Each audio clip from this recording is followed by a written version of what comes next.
Irvine, who was a very talented young player, unfortunately passed away from a heart attack playing basketball. So there's a couple of old names for you. Throwing up a few. 48-43 is that score. The pressure coming from Martin. How long does he hold on to it? Eddie Gill just couldn't get rid of it. Well played by Damien Martin. The pressure immense. So this has been, I guess, where the Wildcats have struggled of late, or not last week, of course, when we covered the game, but in previous weeks. So it'll be interesting to see whether or not they can back it up with 2 good third quarters like they did last week. Lish trying to work his way in as Redditch takes the rebound. Lish is holding his nose. He might have caught one.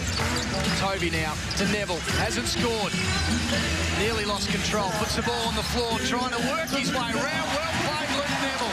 Had a little man chasing him around and the big man trying to stop him, and he finishes with his first points of the game. A lot more aggressive there from Luke Neville. You just wonder what someone said, had a little whisper to him, said, mate, we need you to be a bit more of a focal point down there, down low. So hopefully we see a bit more of this. The big man going at it, one-on-one. Luke Shencher not too happy, thinking like big men always do, that the little man put his hands in where he shouldn't have. Coming off a big game last week, Luke Shencher, player of the week, so he'll be wanting to get a hold of the ball. Blanchfield been really aggressive, and I liked his game. Nice finish from him. He jumps up to 14 points now. Todd Blanchfield. It's Toby. 45-50. The Crocs trail by 5. Want to get it off is Neville. Shot clock at 8.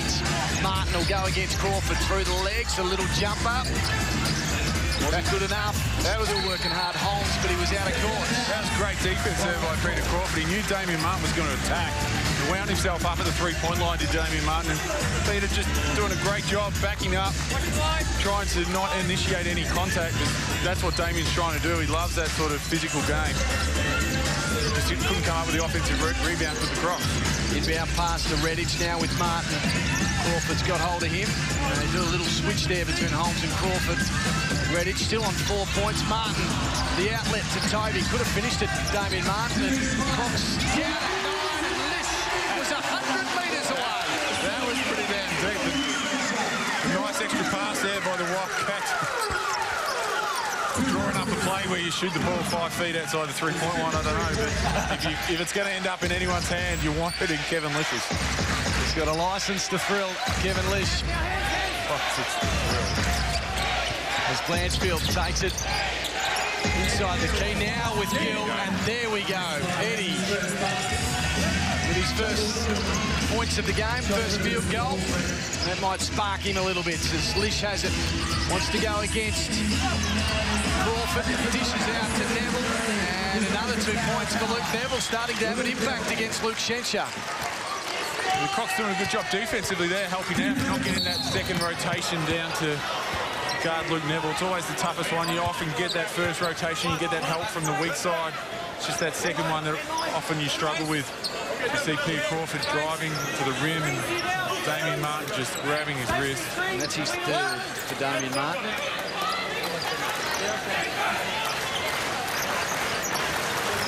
Change may come soon for him as the Cats lead by 7, 55-48. Won't hold back though as Shencher just at the top of the key.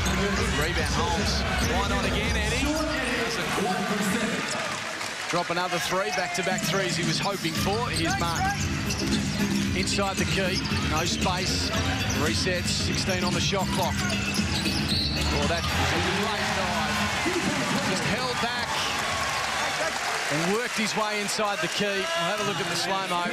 Paul Woodward not happy. He did make the contact, didn't he, there? No, minimal contact, but you see Blanchfield, he was running away. He's got to stop on that, pretty much on the basket. So you often hear me talk about the split line. It's pretty much the split line's a line that goes from basket to basket. You need to have some help side, and especially when you're in an isolation play there where Damien Martin is getting guarded by Jacob Holmes. Blanchfield's got to stop and be that help on the weak side. Was that a foul, though? Martin made the impact. I don't think so. No, I agree. Thanks, man. JJ. Yeah. Not often you do. I am the expert.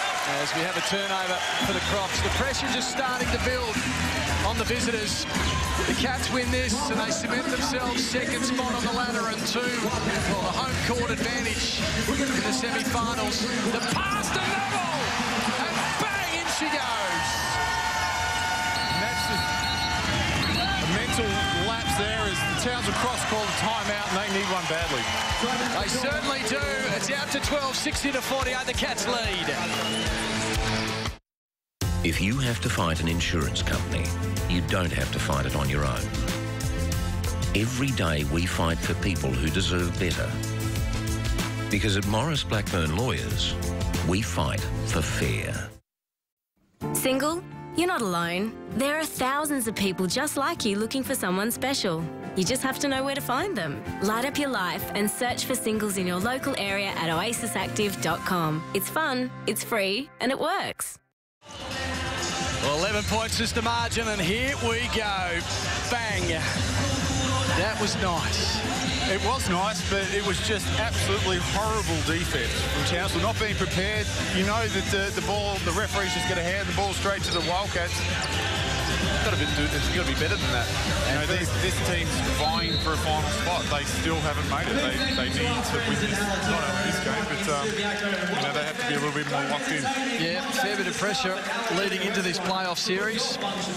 New Zealand have booked their place. Wildcats have booked their place and can cement second spot tonight. And then the fight is on between Gold Coast, Townsville and Cairns. Cairns have 2 games to finish, Sydney and Adelaide at home. So you would have to say they'll win those 2 games as Townsville struggle to get the ball inside their front court. Gill, in the end, says, I'll do it myself. Toms to Crawford, loses the handle, goes back and gets it though. No foul. Yes, there is on Tovey. You see the Wildcats just picking it up a level. Look, Cameron Tovey ends up on the floor. All 4 Wildcats players go over there to pick him up at half court. They've just picked that intensity up a little bit. Cam Tovey just a little bit anxious, a little bit overzealous, pushing Peter Crawford. But you can see there's a greater intensity in the Wildcats and it's reflected in the score. Crawford with it, decides to shoot. A long way out. Had a hand in the face, didn't matter. He still put it up. Here's Martin to Lish. Shooting it well. Redditch underneath the hoop. Decides to get it to Tovey. Martin, Lish again. We're behind it. A little strong and off the shot clock. Over there, Croc's ball. Sean Redditch still there on 4 points to his name, needing the 3 more to just get to that milestone. He needs it just so he can just get over this hump and focus on playing, I think. They've certainly covered him well tonight, Sean Redditch. He's only put up 3 field goals for the game. Lancefield, a little fumble. Can he get it? Yes, he does. Bombs away. That one was strong. Here's Martin to Lish. Likes to stop and pop. That time he couldn't. He was covered. To Neville, to Redditch. 1-on-1. Here he goes. Sean Redditch, a little. Oh, the glass. It was going in a little strong, though. And the foul will be on Luke Schencher, who will get his 4th. Would that be? Or 3rd? It might be. Yeah, it's his 4th. He'll be coming off, I would say. It's a tough one on Schench there. Just sort of a little bit caught out of position. Sean changes his path to the basket just a little bit. I know it's foul, but sometimes it's a little bit harsh on the person that's just standing there. I guess it's the rule. You've got to stick with the rules, don't you, Lockie? Yes. Yeah. Yep, the refs are always right, Tony. As Redditch hits the first, he's at 5 points. Yep. Are you going to get excited when he gets 7? Oh, I'll get a little excited. Yeah. Now he's at 6, Tony. That means he needs 1 more point. Build it up, mate. Build it up. Okay. Firstly, though, we want the Crocs to get some scores on the board because my double overtime's not looking too flash at the moment. 62-48, it's 14 points to margin.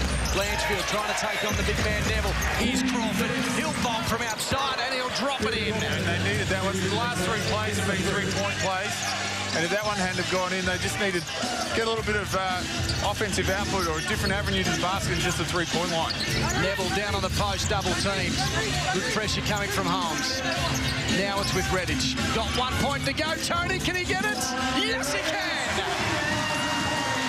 He's at the milestone, 4,000 points. It's now 4,001 for Sean Redditch. Joining the greats of the Wildcats in Crawford, Grace, Lahoff and Fisher. Now Redditch, number 5 on that list. Blanchfield, though, working very hard at the other end, does very well. He's chalking up the points. He's at 16 now. Todd Blanchfield having a terrific game. With that same margin, staying up about 10 points. Townsville have to not allow Kevin Lish for one with 2 3-pointers like that. Just getting wide open. Defensively, they need to tighten it up.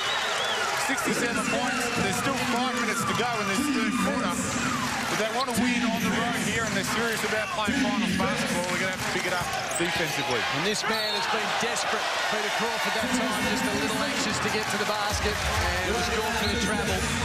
Got a couple of shots. Subs. Sean Redditch sits down with a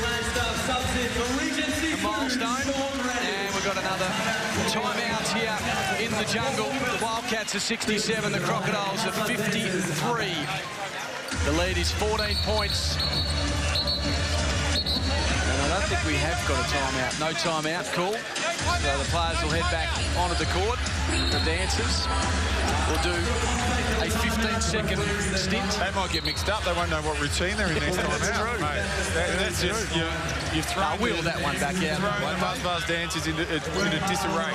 Absolute disarray. They'll do that one again, I reckon. You reckon? They didn't get enough time. I hope someone tells the guy up on the computer he doesn't play the wrong music. It's 14 points to margin. Can the Crocs fight back? Yeah. Here's Lish. The screen comes from Wagstaff. 6 seconds on the clock. Lish says, I'll go from out there. He doesn't get it. Holmes from over the top. Couldn't take the boards. But it's still the Crocs ball. 6 seconds to go. So the Cats relax the full court press for a moment. Holmes to Crawford, now double teamed. The pass is good to Blanchfield. That one doesn't go. The box out from Robbins was okay there. There'll be a foul from Chris Cedar. Holmes is saying, hey, he was sticking his butt into me. I couldn't get the rebound. Chris Cedar will be called for the foul, 67-53. I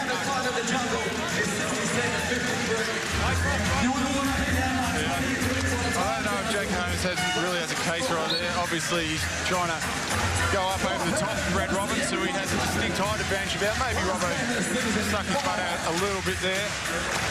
Jacob Holmes is a great rebounder. Someone that for his athletic ability, and you know, obviously I know where I stand in athletic ability, but Jacob's no gifted athlete himself, but a fantastic rebounder and someone that regularly leads the rebounding down. Yeah, 9.3 rebounds a game for Jacob Holmes. I think he might be leading the league or close to it. He's anyway. Up there, yep. And 15 is his game high. As the shot clock's at 6, it'll go to Lish and he'll go all the way. You'd think a little hop step and jump, and it goes. That is beautiful. How do you stop that? You think that you've got him covered and he just goes around you. Surely he just must travel. He's got 19 points to his name, Kevin Lish. He has loved playing against the Crocodiles this year. He's scored 28 in the first game, 16 and 15, and he's got 19 now. So he's been averaging 20 points against the Crocs. He's turning it up at the right time of the year, isn't he? He's really, just the last few weeks, he's played fantastic. And Jacob Holmes shoots the three. That was short as soon as it left his hands. But Kevin Lish is he's a playoff player. He's someone that just steps up at finals time, a finals MVP. Big block coming from Mims on the night shot. Is he the Kirk Penny of 2012? Well, I love Kevin Lish. Fantastic player, but I'm telling you right now, Kirk Penny, he should be playing in the NBA. Yep, I agree. That man is just one phenomenal player, and he should not be playing in any other league but the NBA. Lish has 8 points to his name in this quarter, the third term. He's Wagstaff up against Mims, trying to go a little spin move. That was too easy in the end. He wanted the foul as well, Jesse, but he'll take the 2. 21-10 in this quarter. The Wildcats look headed for second spot and the home court advantage in the playoffs unless the Crocs can pull off something special, Tony Ronson. They certainly do. It's the third quarter like Taipans last week, same thing. Hung with the Perth Wildcats up until about a couple of minutes before that half-time interval, and the same thing's happened tonight. It's like teams run out of legs in that second half. They just can't maintain the intensity that's required to win the game. 18 points is the margin. The pressure coming from the Cats. The shot clock at 10. The pass now to Holmes. Good hands, though, from Williamson. We're closing in on three-quarter time. The Crocs have gone now 3 minutes and 5 seconds without a field goal. They're having troubles like the Cats early in that second quarter. Williamson trying to jump in. And will he get the shots? I don't think so. No, he won't get it. Shooter, though. He knew as soon as he had that contact, throw it in the air. Hope for it. So will come from the baseline for the Wildcats. They lead it by 18. They're trailing by 1 at quarter time. If you notice tonight that Rob Beveridge has really paid the core players that are going to take him to the final.